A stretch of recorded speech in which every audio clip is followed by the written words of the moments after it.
When cruel townspeople send an overweight girl to clean a reclusive cowboy's barn as a prank, neither expects the profound connection that will challenge everything they believe about love, worth, and redemption. The morning sun cuts through the dusty air of Millbrook Valley like a blade through silk. It's 1887, and the small frontier town sits nestled between rolling hills dotted with cattle and dreams half buried in prairie soil. The scent of hay and leather mingles with the distant sound of hammers on anvils, creating the symphony of a community built on sweat and stubborn hope. But today, something feels different. Wrong. Sarah Mae Thompson stands at the edge of town, clutching a worn leather satchel against her chest. Her dress, carefully mended but obviously outgrown, strains against her fuller figure. Dust swirls around her worn boots as she stares down the dirt road leading to the Blackwood Ranch. Her heart pounds not from the walk ahead, but from the cruel laughter still echoing in her ears. "Go on, Sarah Mae." Tommy Henderson had sneered just minutes before, his friends circling like vultures. "Old Blackwood needs his barn cleaned. Figured you'd be perfect for the job." The boys had erupted in laughter, their joke clear to everyone except the man they were targeting. Sarah Mae's fingers tightened around the cleaning supplies Mrs. Henderson had thrust into her hands. The woman's smile had been sweet as poisoned honey. "It's such good work for a girl like you, dear. Physical labor builds character." The words sting because they carry the weight of a lifetime.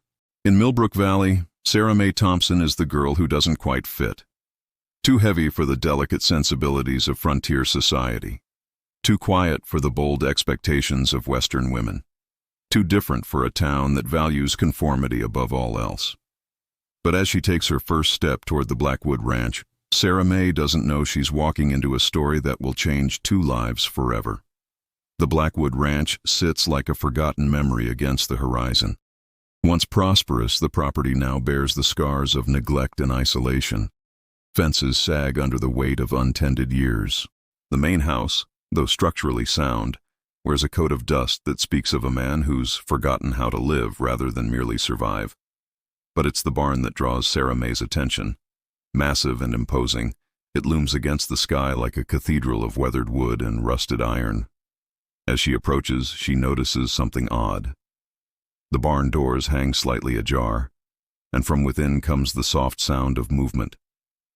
Not the random shifting of stored equipment, but the deliberate, rhythmic sounds of someone working. Sarah Mae pauses, her hand hovering over the barn door. She was told the owner, Jacob Blackwood, was a recluse who rarely left his property. The townspeople spoke of him in whispers, painting him as a bitter man broken by some unnamed tragedy. Yet here, in the supposed emptiness of his neglected barn, life stirs.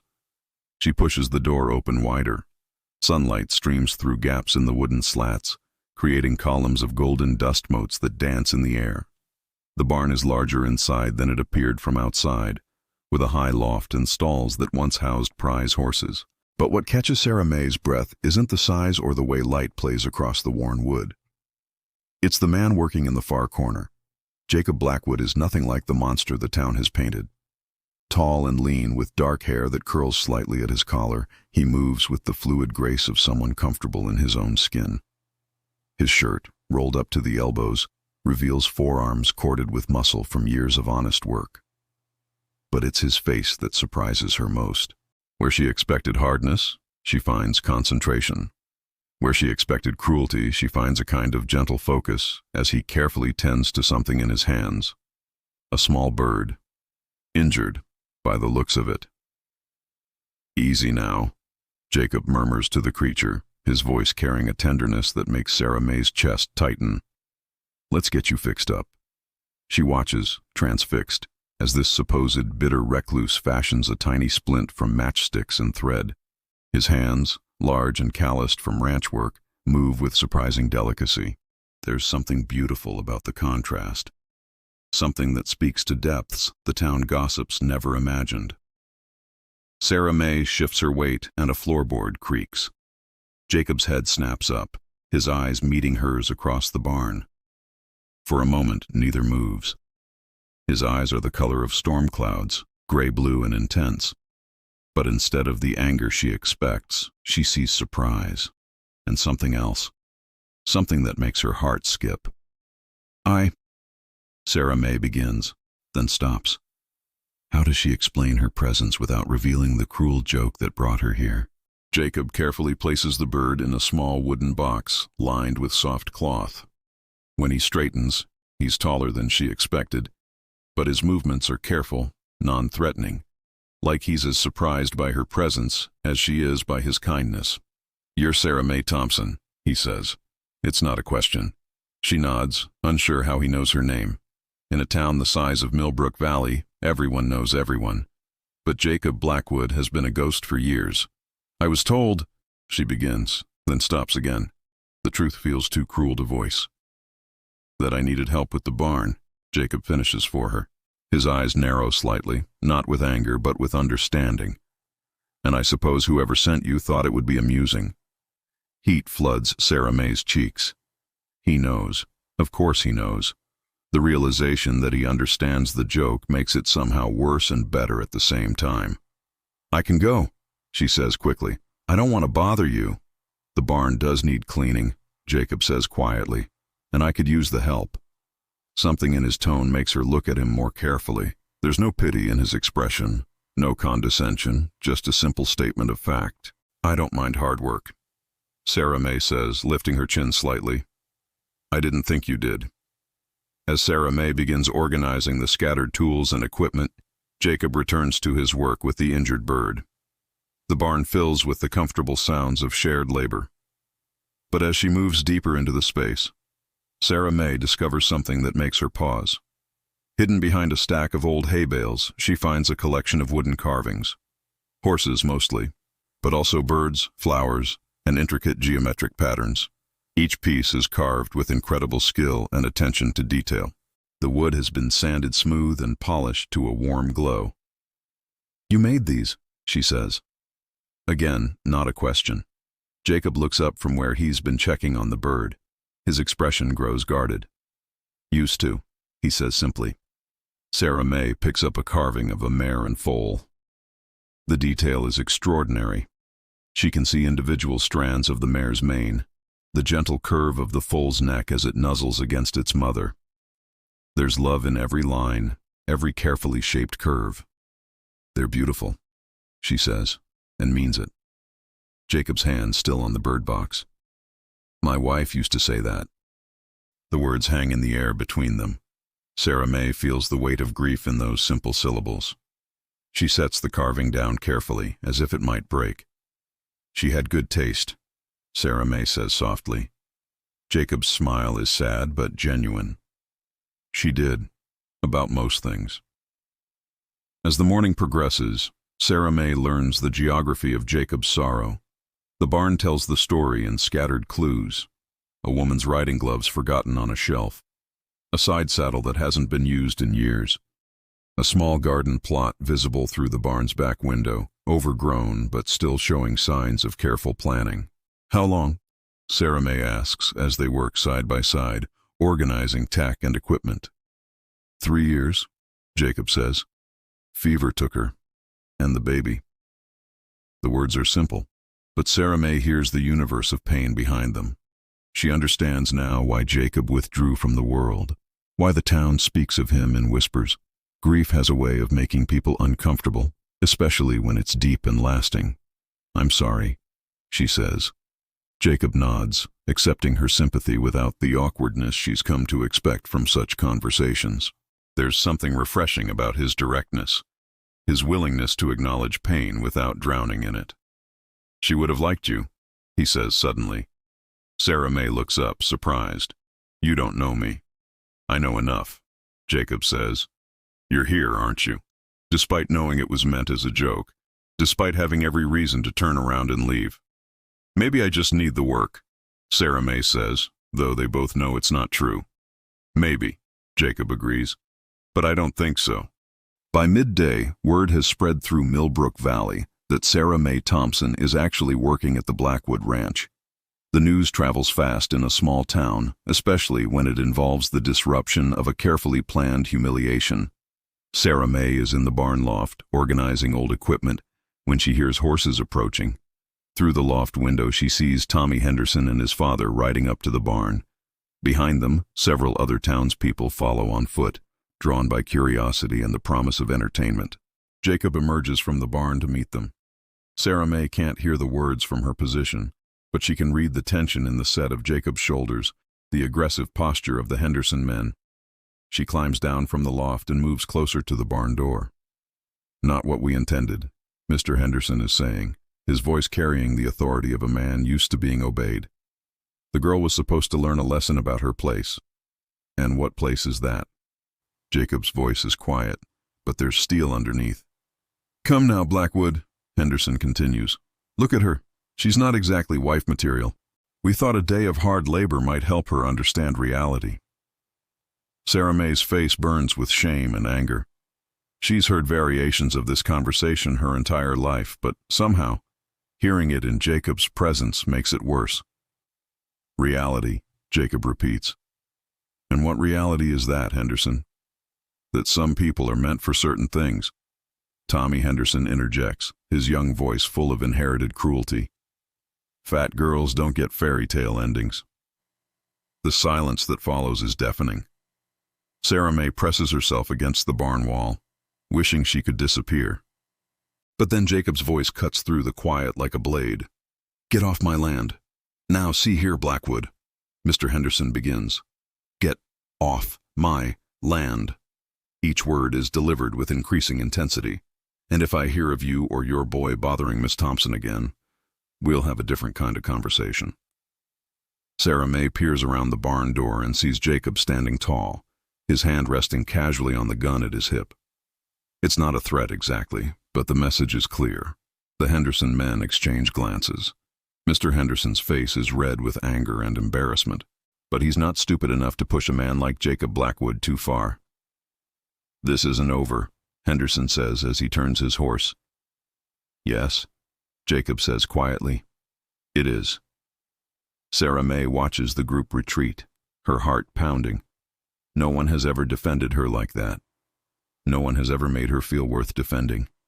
When Jacob returns to the barn, she's standing in the doorway, tears threatening to spill over. "You didn't have to do that," she says. "Yes," Jacob says, echoing his words to Henderson. "I did." That afternoon, as they work together to repair a broken stall door, Sarah May notices something odd about the barn's construction. One section of the wall doesn't quite match the rest. The boards are newer, the nails less weathered. "This wall was rebuilt," she observes. Jacob's hands pause on the door hinge he's been adjusting. "Storm damage," he says, but something in his tone suggests there's more to the story. Sarah May runs her hand along the wall, feeling for irregularities. Her fingers find a small gap between two boards, and when she presses, a section of the wall swings inward on hidden hinges. Behind the false wall is a small room, barely large enough for two people to stand in. But what it contains takes Sarah May's breath away. The space is filled with letters, hundreds of them, tied with ribbons and stacked in careful piles. And on a small table in the center of the room sits an open journal, its pages covered in elegant handwriting. "Jacob," Sarah May whispers. He appears behind her, his face pale. "You shouldn't have found that." Sarah May looks at the nearest stack of letters. The return address reads E. Blackwood in the same elegant script as the journal. "Your wife wrote to you," she says. "Every day," Jacob says quietly. "For 2 years before we married. Her father didn't approve of me, said I was too poor, too rough, so we wrote letters." Sarah May picks up the open journal, her eyes scanning the visible page. The words are beautiful, full of love and hope and dreams for the future. "Why hide them?" she asks. Jacob is quiet for a long moment. When he speaks, his voice is thick with emotion. "Because I was supposed to burn them." "What?" "Her father's condition for letting us marry. He said the letters were improper, that a respectable woman wouldn't write such things. He demanded I destroy them as proof that I could control my wife properly." Sarah May feels sick. "But you didn't." "I couldn't. They were her heart on paper, her dreams, her fears, her love. How could I destroy that? So you built this room? Jacob nods. The night before our wedding. I told her father I'd burned them, but I couldn't. I thought someday our children would want to read them, to know how much their mother loved their father. The tragedy of it hits Sarah May like a physical blow. The children who would never come. The love preserved in secret, hidden away like something shameful instead of celebrated as something beautiful. She never knew? Sarah May asks. I was going to tell her. After the baby was born. I wanted to surprise her. Jacob's voice breaks slightly. I never got the chance. Sarah May sets the journal down carefully. She would have been so happy. Would she? Jacob asks. Or would she have been angry that I lied? Happy, Sarah May says without hesitation. Any woman would be happy to know her love was treasured that much. Jacob looks at her with something like wonder. You really believe that? I know it, Sarah May says. Love like this. It's rare. It's precious. It should be celebrated, not hidden. As evening approaches, Sarah May and Jacob sit on hay bales outside the barn, sharing a simple meal of bread and cheese. The injured bird, now recovered enough to perch on Jacob's finger, chirps softly in the growing twilight. Why did you really come today? Jacob asks. Sarah May considers lying, but something about the day, about the trust they've built, makes honesty feel necessary. Because I'm tired of being invisible, she says. In town, I'm either the object of pity or the target of jokes. I thought maybe if I did this, if I proved I could work hard, people might see me differently. And now? Sarah May looks at Jacob, this man who has shown her more kindness in one day than she's received in years. Now I think maybe the problem isn't that people don't see me. Maybe the problem is that I've been looking for validation from people who aren't worth having it from. Jacob smiles, and it transforms his entire face. That's a hard lesson to learn. What about you? Sarah May asks. Why did you really let me stay? Jacob is quiet for a moment, watching the bird on his finger. Because you looked at my carvings and saw beauty instead of a waste of time. Because you found my wife's letters and understood why I kept them instead of thinking I was foolish. Because you're the first person in 3 years to see me as something other than a broken man. You're not broken, Sarah May says. Aren't I? Grieving isn't the same as broken. Loving someone so much that losing them changes you. That's not broken. That's human. Jacob looks at her with an expression she can't quite read. How did you get so wise? Pain teaches you things, Sarah May says simply, if you let it. As if summoned by her words, the sound of approaching horses breaks the peaceful evening. But this time it's not the Hendersons. It's Sheriff Morrison, and he's not alone. Jacob Blackwood, the sheriff calls as he dismounts. I need to speak with you. Jacob stands slowly, his body tense. What about, Sheriff? There's been some talk in town about you and the Thompson girl. People are concerned. Sarah May feels her stomach drop. Concerned about what? Sheriff Morrison looks uncomfortable. About propriety, miss. A young unmarried woman spending the day alone with a man. It doesn't look right. Nothing improper happened, Jacob says, his voice tight with controlled anger. I'm sure it didn't, the sheriff says. But appearances matter in a town like this. I'm going to have to ask Miss Thompson to come with me. No, Jacob says. The word hangs in the air like a challenge. The sheriff's hand moves instinctively toward his gun. Jacob, Sarah May says quietly. It's all right. No, it's not, Jacob says, not taking his eyes off the sheriff. She's done nothing wrong. We've done nothing wrong. The law says otherwise, Sheriff Morrison replies. Unmarried folks spending time alone together? It's not proper.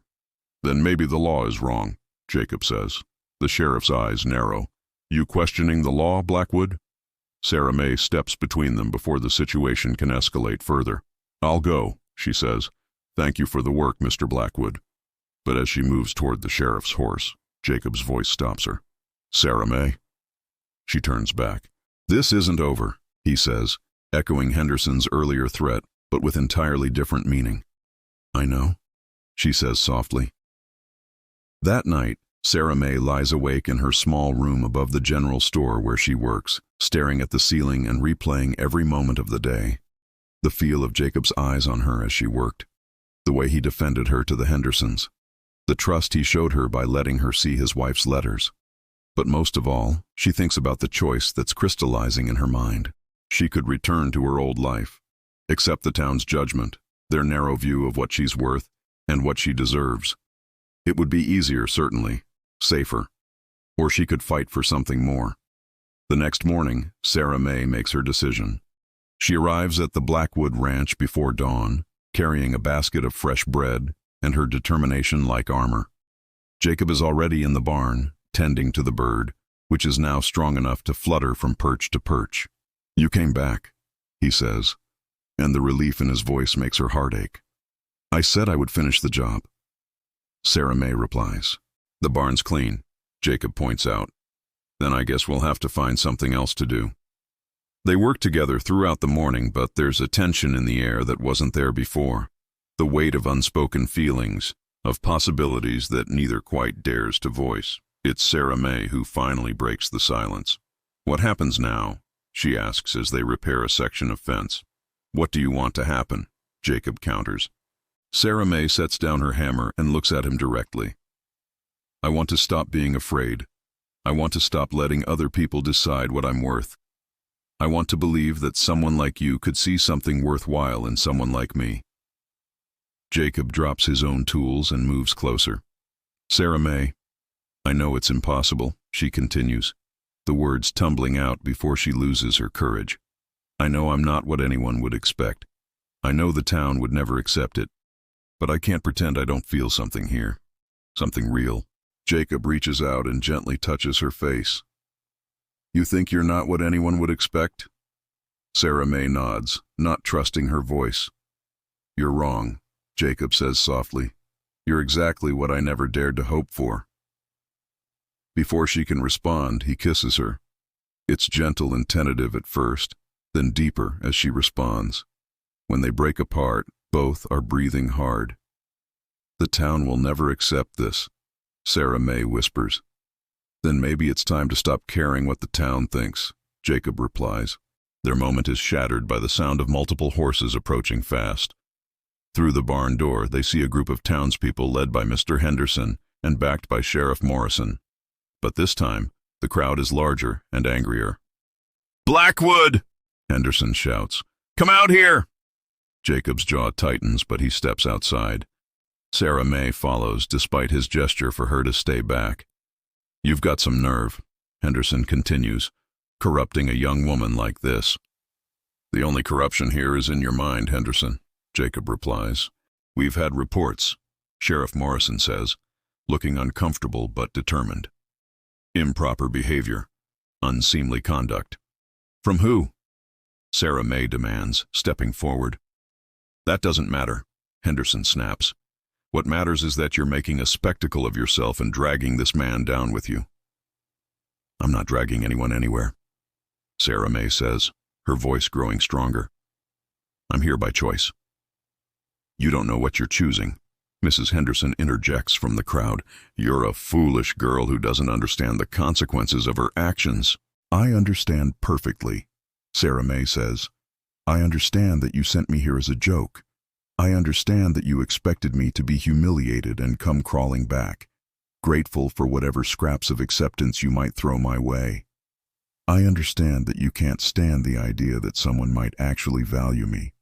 The crowd murmurs, some looking ashamed, others growing angrier. "This is indecent," someone calls out. "What's indecent?" Jacob says, his voice carrying across the yard, "is a town that treats one of its own like a joke. What's indecent is people who think they have the right to decide who deserves love and who doesn't." "Love?" Henderson laughs harshly. "You think this is love? You're a lonely widower taking advantage of a desperate girl." The words hit like physical blows, but before Jacob can respond, Sarah May steps forward. "You want to know what love looks like?" she says, her voice ringing clear. "Love looks like someone who sees past what everyone else focuses on. Love looks like kindness without expectation. Love looks like a man who saves injured birds and preserves his wife's letters because he understands that love is sacred. She turns to face the crowd fully. You all think you know me. You think you know what I'm worth, what I deserve. But you're wrong. I deserve to be seen. I deserve to be valued. I deserve to choose my own path, even if it's not the path you would choose for me. And if that path leads to ruin, Mrs. Henderson asks. Then it's my ruin to choose, Sarah May replies. Sheriff Morrison steps forward. Miss Thompson, I'm going to have to insist you come with us, for your own protection. Protection from what? Jacob asks. From making a mistake you'll regret, the sheriff replies. The only mistake, Sarah May says clearly, would be leaving. The crowd erupts in angry voices, but Jacob raises his hand for silence. You want to know what kind of man I am? He says. I'm the kind of man who believes a woman has the right to make her own choices. I'm the kind of man who thinks love is about seeing someone's heart, not their appearance. I'm the kind of man who would rather stand alone with someone who values me than surrounded by people who don't. He turns to Sarah May.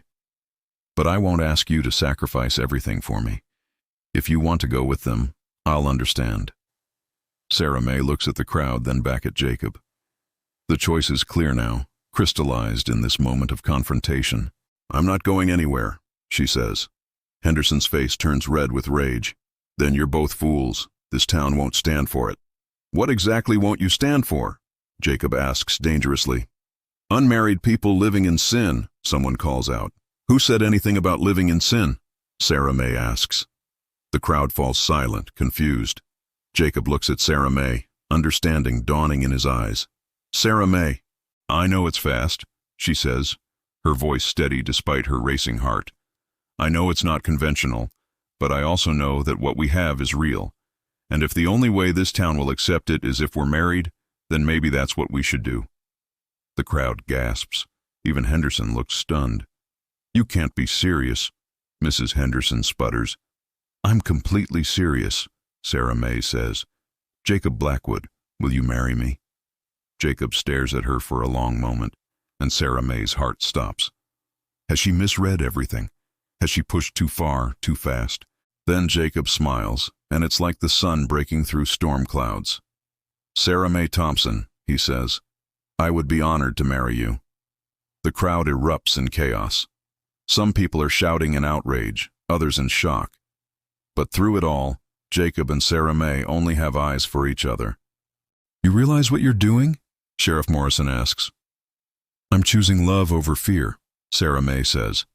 I'm choosing to believe I deserve happiness. And I'm choosing to believe that love comes in many forms, Jacob adds. And that the heart knows what it needs, even when the mind can't understand it. Henderson pushes forward. This is madness. You've known each other for 2 days. I've known her my whole life, Jacob says quietly. I just didn't know I was looking for her. 3 weeks later, Sarah May stands in the small church at the edge of Millbrook Valley, wearing a simple blue dress that Jacob bought for her in the next town over. It's not white, because she's not interested in conforming to expectations anymore. It's blue like the sky on a clear day, like hope made manifest. The church is half empty. Many townspeople stayed away, unable to accept what they see as an unsuitable match. But those who came, the blacksmith who always treated Sarah May with kindness, the doctor who delivered babies regardless of their parents' social standing, the teacher who believed everyone deserved education. They came because they recognized something true when they saw it. Jacob stands at the altar in his best suit, his hair neatly combed but still curling slightly at the collar. In his hands, he holds a small wooden carving, a heart, simple and perfect, that he made for her. As Sarah May walks down the aisle, she thinks about the journey that brought her here, the cruel joke that became a blessing, the barn that became a sanctuary, the man who saw her heart when everyone else saw only her appearance. Dearly beloved, the preacher begins, and Sarah May feels the truth of those words. She is beloved, not despite who she is, but because of who she is. When they exchange vows, Jacob's voice is steady and sure. I promise to see you, he says. Not the version of you that others expect, but the real you. the brave you, the beautiful you. I promise to love your heart, your mind, your spirit. I promise to stand with you against anyone who tries to make you feel less than the extraordinary woman you are. Sarah May's vows are equally heartfelt. I promise to help you heal, she says. Not by replacing what you've lost, but by adding something new. I promise to honor your past while building our future. I promise to love you not because you saved me, but because you saw me. And I promise to keep seeing you too, not the broken man the town thinks you are, but the whole, loving, worthy man I know you to be. When the preacher pronounces them husband and wife, the kiss they share is witnessed by those who matter. And if some people in town never accept their union, if some always whisper and judge, it doesn't matter. Because love, real love, doesn't need everyone's approval. It only needs two hearts willing to be brave enough to choose each other. 1 year later, Sarah May Blackwood stands in the same barn where her story began. But everything has changed. The space is clean and organized, filled with Jacob's beautiful carvings displayed on shelves he built specially for them. The injured bird, now fully healed, has made a nest in the rafters and raised a family of its own. In the hidden room behind the false wall, Elizabeth Blackwood's letters remain, but they're no longer hidden. Sarah May convinced Jacob to move them to a place of honor in their home, where they can be read and remembered and celebrated as they deserve to be. The town has slowly, grudgingly begun to accept the Blackwoods. It helps that Sarah May's kindness and Jacob's skill have made them valuable members of the community. It helps that their love is so obviously real, so clearly beneficial to both of them, that even the most stubborn critics have begun to soften. But most importantly, it doesn't matter what the town thinks anymore, because Sarah May and Jacob have learned the most important lesson of all, that love isn't about fitting into someone else's idea of what's appropriate. It's about finding someone who sees your true self and chooses to love that person completely. As Sarah May places her hand on her growing belly, their first child, due in the spring, she thinks about the joke that brought her here, the cruel prank that became the greatest gift of her life. Sometimes, she thinks, the best stories begin with someone else's idea of an ending. And sometimes, love finds you in the most unexpected places, wearing the most unexpected faces, arriving at the most unexpected times. All you have to do is be brave enough to recognize it when it comes. If this story of unexpected love and second chances touched your heart, please subscribe to our channel for more tales of romance, redemption, and the courage to choose love over fear. Next week, we'll explore another untold story of the American frontier, the saloon girl who became a judge. A tale of justice, transformation, and a woman who refused to let her past define her future. Ring that notification bell so you don't miss it.